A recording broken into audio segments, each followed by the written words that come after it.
Well, let's now talk about the Strait of Hormuz, which is proving that ceasefires don't equal peace. Commercial shipping through the strait is steadily recovering following the US-Iran agreement that was reached in mid-June, but well below pre-war levels, and caution still remains. On July 6th, a tanker caught fire off Oman's coast after being hit by an unknown projectile. Axios reports say that Iran's IRGC fired missiles at commercial ships the same night.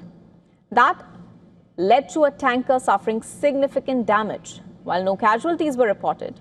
This is happening despite a June 17th memorandum of understanding that was meant to end the conflict formally. The numbers tell the real story. Pre-conflict, around 3,000 vessels used to strait each month. That is roughly 20% of global petroleum and LNG trade.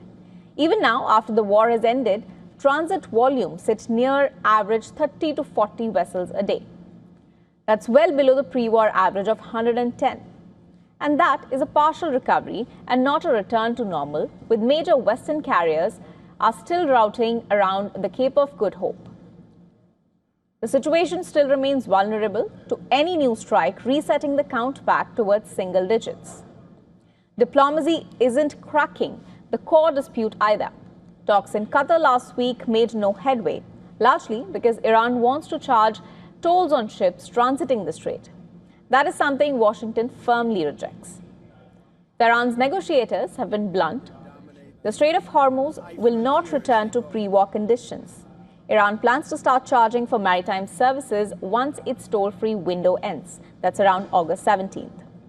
Meanwhile, the 60-day MOU window is already 17 days old, with 43 days left before August 17th deadline.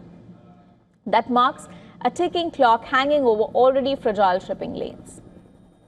This is the Hormuz cycle in real time. Strike, retaliation, pause, and unresolved leverage. War risk premiums stay elevated, LNG and crude flows they stay unpredictable, and Gulf energy security stay hostage to a toll dispute nobody's solved. Ceasefire is the headline, but Hormuz's actual structural risk, that is the story.